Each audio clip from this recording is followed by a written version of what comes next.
अभी सुबह कोई कह रहा था कि प्रयागराज में जब माघ की पूर्णिमा होती है उसके बाद में कल्पवासी भी चले जाते हैं और भक्त भी थोड़े चले जाते हैं। तो बात चल रही थी, कोई कह रहा था पता नहीं 12 तारीख के बाद ये भीड़ क्यों बढ़ रही है, ये समझ में नहीं आया। इतने में तीसरा व्यक्ति बोला कि जैसे अभी बाबा जी कहे कि शिव पुराण की कथा चल रही है, तो तीसरा व्यक्ति बोला कि गंगा जी अब अभी तक सब जीवों को कृतार्थ कर रही थी, अब गंगा जी स्वयं शिव महापुराण की कथा सुनने के लिए शांतिपूर्वक आनंद के साथ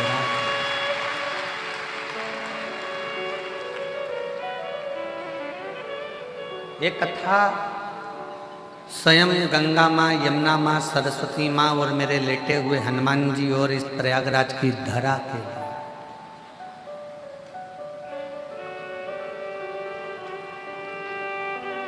बीस दिन पहले आपने क्या खाया था?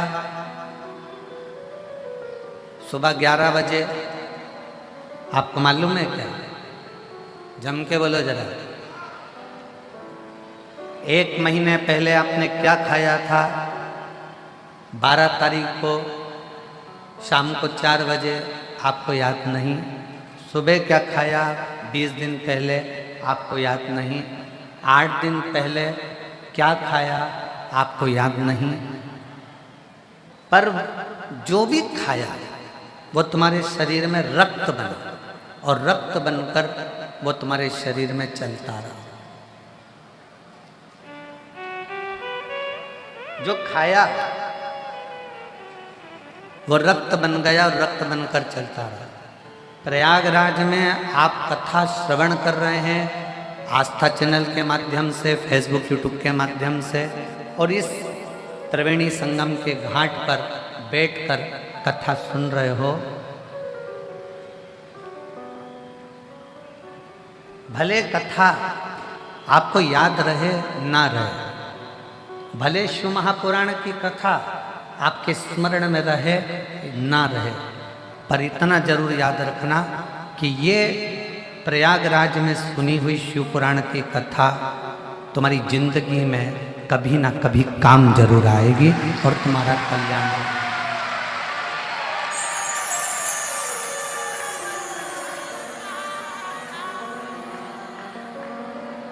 जिस समय पर तुम्हें जरूरत पड़ेगी उस समय पर ये प्रयागराज की शिव पुराण तुम्हारे सम्मुख में खड़ी मिलेगी। आपने यहाँ बैठकर जो श्री शिवाय नमस्तुभ्यम कहा है, आपने यहाँ बैठकर जो भगवान शंकर का नाम लिया है, आपने यहाँ बैठकर जो भगवान की भक्ति करी है, प्रयागराज की भूमि पर गंगा माँ का, यमुना माँ का, सरस्वती माँ का स्नान कर कर जो शंकर की कथा का रसतत्व ग्रहण कर रहे हो, ये काम। एक बड़ी सुंदर एक प्रसंग है। भारत की भूमि पर एक हरेश्वर शिवलिंग का वर्णन आता है।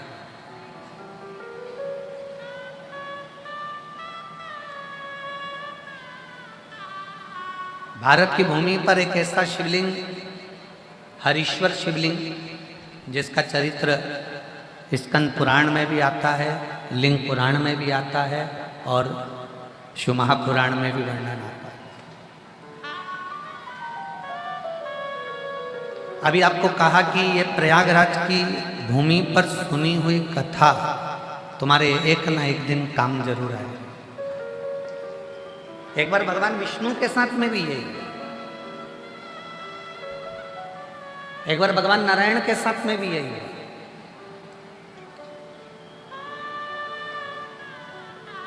दैत्य गुरु शुक्राचार्य जी का एक शिष्य था, असुर प्रवृत्ति का।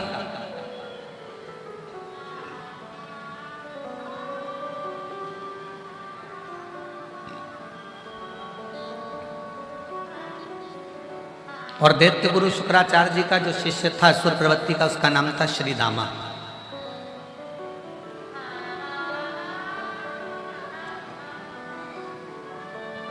बड़ी असुर प्रवृत्ति थी उसकी।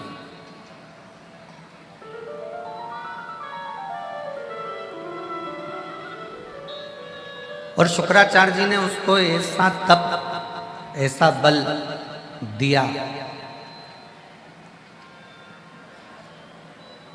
यदि जिंदगी में एक गुरु को यदि आप पकड़ कर चल रहे हो और एक गुरु को यदि आप साथ कर चल रहे हो, तो वो गुरु आपको आपकी मंजिल तक पहुंचा कर ही रहता है। वो गुरु आपको आपकी मंजिल तक भेज कर ही रहेगा।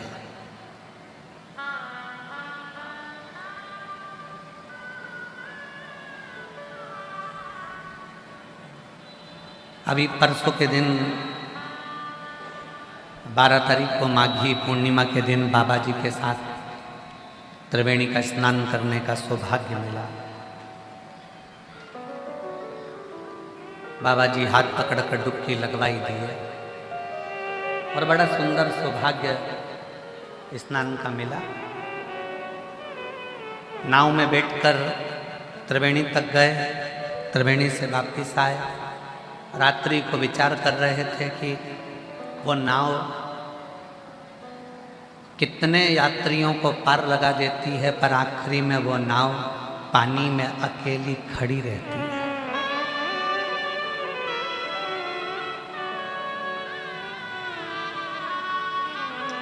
वो नाव कितने कितने यात्रियों को पार लगा रही है, कितने कितने यात्रियों को ले जा रही है, ला रही है, पर आखिरी में वो नाव अकेली पानी में खड़ी है, अकेली। नाव चलाने वाला भी उस नाव को छोड़कर चले जाता है और वो पानी की लहरों में, पानी के हिलोरे में अकेली खड़ी रहती है। हमारे मन में आया, जिंदगी में असली जो गुरु होता है ना, वो इसी नाव की तरह होता है, अपने शिष्यों को पार लगाता रहता है और अकेला हिलोरे मारकर भगवान की भक्ति में रमा है। अकेला जब बैठेगा तब सत्संग करेगा, जब बैठेगा तब हरि चर्चा करेगा, जब बैठेगा जब शिव चर्चा करेगा, जब बैठेगा जब भगवान की चर्चा करेगा, जब बैठेगा जब भगवत नाम का स्मरण करेगा, श्री शिवाय नमस्तुभ्यम जप लेगा, पंचाक्षर मंत्र नमः शिवाय कह लेगा, षडाक्षर मंत्र ओम नमः शिवाय कह लेगा। वो अपनी अलमस्ती में बैठा है, राम नाम, कृष्ण नाम, शिव नाम जप रहा है।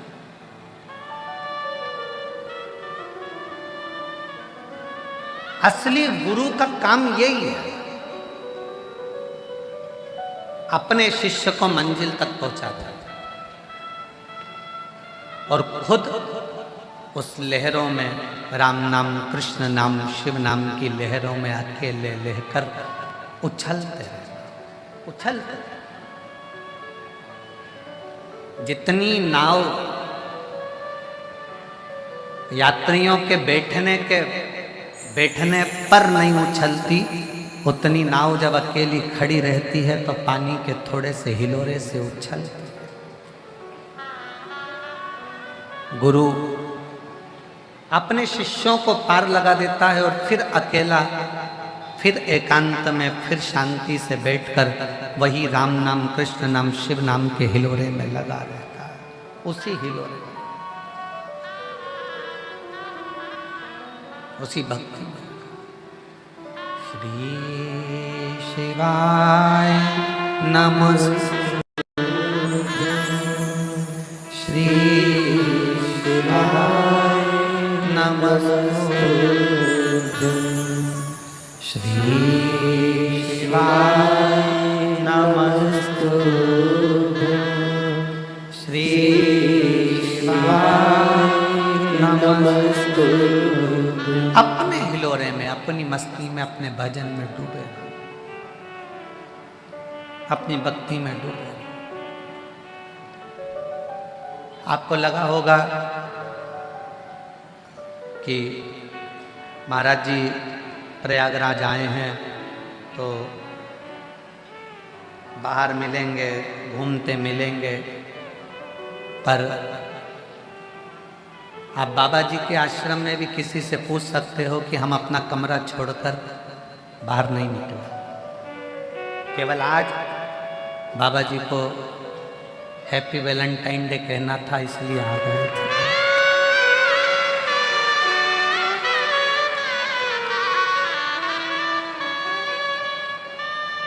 ये तो स्नेह वाला विषय है, ये तो स्नेहता का भाग। निकल गए बाहर, प्रणाम किया, नमन किया, थोड़ी देर बैठकर शिव चर्चा करी और फिर भंडारे में जाकर दर्शन किया। शिव तत्व है। हम क्यों आए हैं इस प्रयागराज की भूमि पर? आप क्यों आए हो इस प्रयागराज की भूमि पर? गंगा का स्नान करना, त्रिवेणी का स्नान, संतों का दर्शन करना, बैठकर शिव महापुराण की कथा सुनना, और अकेले बैठे हो तो अपने करमाला से, मनमाला से शिव नाम का उच्चारण करो। क्यों आए? आप जिस लिए आए हो उसीलिए हम भी आए, हम भी इसीलिए आए। हमारा भी ये फर्ज है कि आए हो तो एकांत में बैठकर भगवत भजन करो, स्मरण करो, नाम जाप करो, कीर्तन करो, कुटिया में बैठो, भगवत नाम का जाप कर कर अपने जीवन को आनंद पाओ।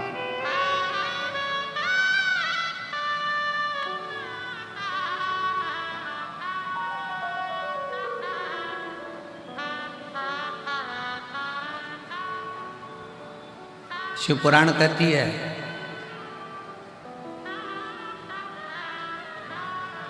शुक्राचार्य जी ने अपने शिष्य श्रीदामा को इतना इतना प्रबल बना दिया था कि उसको वज्र का बना दिया।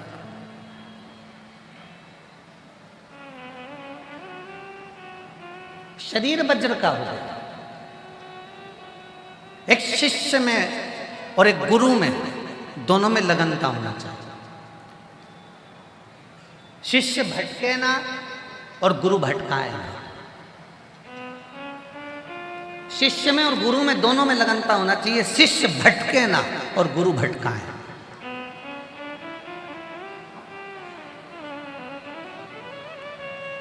अगर शिष्य भटकेगा नहीं और गुरु भटकाएगा नहीं तो यह निश्चित है कि शिष्य भी मंजिल तक जाएगा और गुरु भी मंजिल तक जाएगा। दोनों दोनों।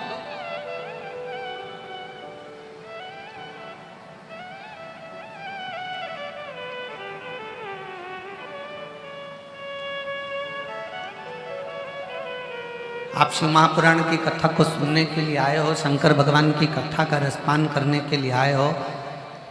आपके अंदर शिव तत्व को श्रवण करने की, भगवान शंकर की कथा को श्रवण करने की एक ललकता है।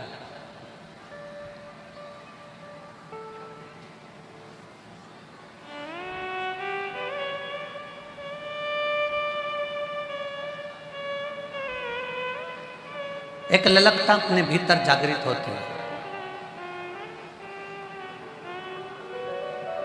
वो रामराज से, उत्तर प्रदेश रामराज से आया हुआ वो आकाश बोल रहा था गुरुजी कि भगवान, हमने सुना है कि भगवान के लिए यज्ञ करना पड़ता है तो यज्ञ से भगवान जल्दी प्रसन्न होता है। हमने कहा पर तुलसी बाबा ने तो एक बात कही है कि कलयुग केवल नाम आधारा। मेरे तुलसी बाबा ने रामचरितमानस में ये नहीं लिखा कि तुम कुछ ये करो कि वो करो। तुलसी बाबा ने तो लिख दिया कि कली काल में एक काम अगर तुमने कर लिया, भगवान का जितना नाम जाप कर लिया, जितना जितना मंत्र जाप कर लिया, उतना उतना परमात्मा तुम्हें मिल जाए। क्यों? तुलसी बाबा को मालूम था कलिकाल में कई छोटे छोटे परिवार ऐसे होंगे जिनके बच्चों का भरण पोषण करने के लिए भी धन नहीं होगा।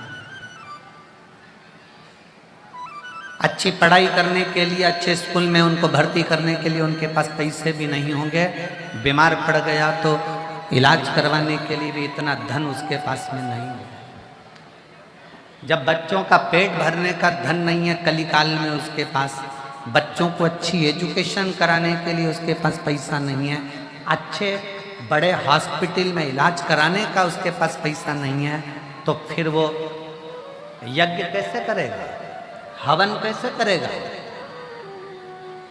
बड़े बड़े अनुष्ठान कैसे करेगा।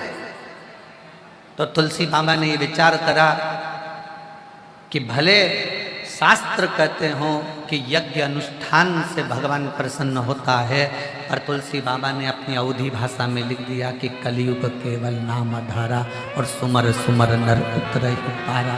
कलयुग में बाबा ने कह दिया कि तुम नाम जाप करो, तुम भगवान का भजन करो, तुम मंत्र जाप करो, जितना जितना तुम भगवान का भजन करोगे, मंत्र जाप करोगे, जितना जितना तुम नाम जाप करोगे, उतना उतना भगवान के करीब आ जाओ।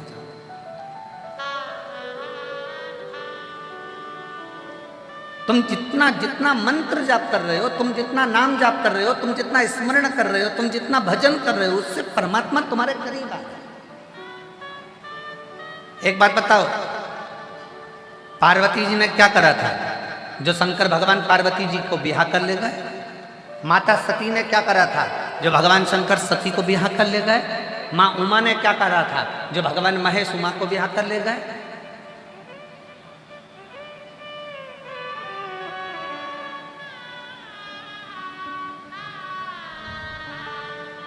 करा क्या था उन्होंने? केवल एक ही काम करा है। माँ पार्वती गुफा में जाकर बैठ गई और भगवान शंकर की अविरल भक्ति में लग गई। पार्थिव शिवलिंग का निर्माण और शिव नाम का जाप। माँ सती ने क्या करा? एकांत में चली जाती थी माता सती, और एकांत में जाकर ऐसी कोई नदी, ऐसा कोई तालाब, ऐसी कोई बावड़ी, ऐसा कोई सरोवर नहीं जिस सरोवर के तट पर बैठकर माता सती ने भगवान शंकर के पार्थिव लिंग का पूजन ना करा और शिव के नाम का जाप ना करा।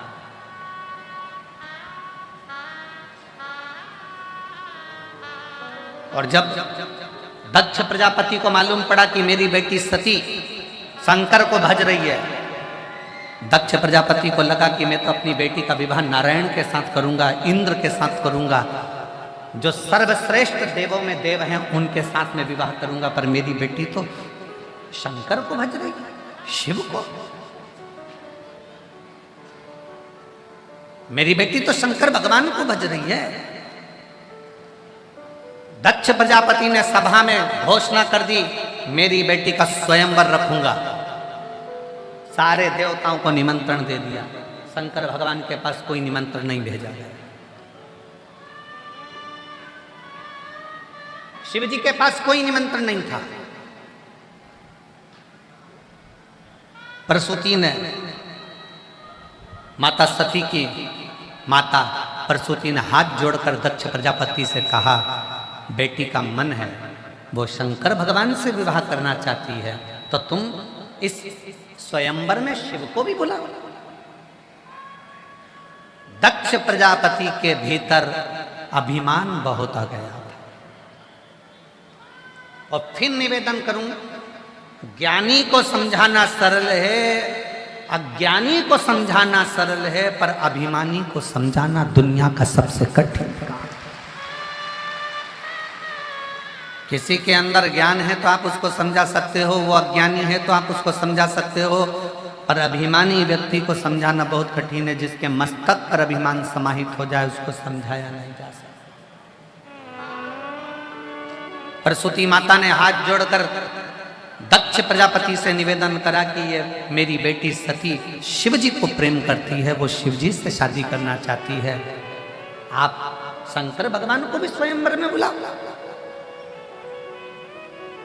दक्ष प्रजापति क्रोध में आ गए, और क्रोध में आकर दक्ष प्रजापति ने कहा, सुनो प्रसूति, मैंने जब बोल दिया कि जिसको मैंने निमंत्रण दिया है बस वही स्वयंवर में आएगा, सती को जिसको मैंने बुलाया है उसी में से पसंद करना पड़ेगा और उसी के गले में माला पहनाना पड़ेगा।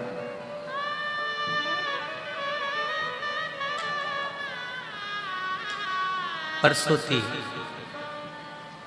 दक्ष प्रजापति के हाथ जोड़कर कहती है, मेरी एक विनती स्वीकार कर लीजिए, शिव को जरूर बुला लीजिए। जिसके घर में शंकर नहीं होता, जिसके दिल में शंकर नहीं होता, जिस पूजन में शंकर नहीं होता, जिसके मंत्र में शंकर नहीं होता, जिसकी आराधना में शंकर नहीं होता, वो आराधना नहीं मानी जाती। जिसका घर में शंकर नहीं होता, वो घर नहीं शमशान माना जाता। आप 1000 माला भगवान की कर रहे हो, तुम्हारे मंत्र जाप की कर रहे हो, अगर उसमें शंकर का नाम नहीं है, उस माला के अंतर्गत उस मंत्र में एक मंत्र अगर तुमने शिव का उच्चारण नहीं किया तो उस माला का कोई मतलब नहीं है। तुम व्रत कर रहे हो, उस व्रत में भी अगर शंकर का नाम नहीं लिया है तो वो व्रत का कोई मूलता नहीं। शिव के बिना सब सुन। प्रसूति कर रही मेरी हाथ जोड़कर बिना है, सती का स्वयंवर है, सबको बुलाओ, पर मेरा निवेदन स्वीकार करो, आप शंकर भगवान को भी बुलाओ। दक्ष प्रजापति ने फिर मना कर दिया। तब आखिरी में दक्ष प्रजापति ने मन में सोचा, अभिमान जब सिर पर आया, तब दक्ष प्रजापति ने कहा, ठीक है प्रसूति, तू कहती है कि शिव को बुलाओ, शंकर को तो बुलाने की बात करती है, मैं बुलाऊंगा, मैं बुलाऊंगा।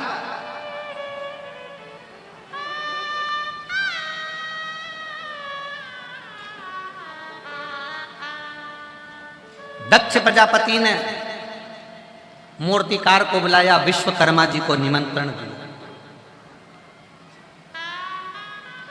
विश्वकर्मा जी आ गए। आज्ञा प्रभु। शंकर भगवान को देखा है आपने? विश्वकर्मा जी बोले, जी बिल्कुल, डमरूधारी, त्रिशूलधारी, त्रिपुंडधारी, त्रिनेत्रधारी, जटाधारी, गंगाधारी, वो शंकर की एक मूर्ति बनाओ और उसको मेरे दरवाजे पर द्वारपाल बनाकर खड़ा कर। शिव जी की मूर्ति बनाओ और उसको दरवाजे पर द्वारपाल बनाकर खड़ा कर। विश्वकर्मा जी हाथ जोड़कर बोले दक्ष प्रजापति से, ये क्या कर रहा है? शिव की मूर्ति, वो भी दरवाजे पर द्वारपाल बनाकर। हम जितना बोलते हैं इतना करिए। शंकर भगवान की मूर्ति बनाकर भगवान दक्ष प्रजापति ने अपने दरवाजे पर चौकीदार के रूप में शंकर की मूर्ति खड़ी कर दी। शिव की मूर्ति खड़ी थी, सारे देवता बैठे थे। मां सती मैया वरमाला लेकर आई, शिव जी कहीं नजर नहीं आए। तब सखी ने आवाज लगाकर कहा कि दरवाजे के नजदीक में शंकर तो नहीं, पर शंकर की मूर्ति है, शिव की। सती मां दौड़ पड़ी, सारे देवता देखते रह गए। सती मां दौड़ते दौड़ते दरवाजे पर गई और दरवाजे के बाहर जो द्वारपाल की पत्थर की मूर्ति शिव जी की थी, उस मूर्ति के गले में जैसे ही वरमाला डाली, शंकर भगवान प्रकट हो। वरमाला डालते ही शिव प्रकट हो गए। शिव महापुराण में शंकर भगवान स्वयं माता सती के, जिस समय पर माता सती दक्ष प्रजापति राजा के घर में यज्ञ में विध्वंस होती हैं और कंधे पर जब मां सती को धारण कर कर मेरे शंकर तांडव मचाते हैं, तब भगवान नारायण पूछते हैं, प्रभु ये कैसी लीला है, कैसी? शिव जी कहते हैं नारायण भगवान से, भगवान हरि, हे भगवान नारायण, आज वचन देता हूं, मेरी सती ने पत्थर की मूरत पर माला पहनाकर मुझे पाया था, जो मेरे शिवलिंग पर भूल से भी जल चढ़ा देगा उसे मैं अपना बना लूंगा। ये सती मेरा वचन है, हे नारायण, ये सती मेरे कंधे पर पड़ी है और मैं वचन देता हूं, जो भूलवश भी मेरे पाषाण की मूरत पर भी, शिवलिंग पर भी जल समर्पित कर दे, उसको मैं अपना मान लूंगा। दुनिया के लोग कहते हैं आपके एक लोटे जल ने बड़ा कमाल कर दिया। ये एक लोटे जल में ऐसा क्या है? शिव महापुराण के एक एक तत्व को अगर ध्यान से पढ़ोगे तो शंकर के वचन भगवान विष्णु से कहे गए। सती ने मुझे पाषाण की मूर्ति पर वरमाला पहनाकर मुझे प्रकट कर लिया था। संसार का मनुष्य कलिकाल में अगर एक लोटा जल समर्पित करेगा तो मैं उसको अपनाऊंगा, मेरा हो जाएगा, सारी समस्या का हल वो मेरा है, मेरा अपना हो जाएगा। भगवान विष्णु ने दक्ष प्रजापति से निवेदन करा, भगवान शंकर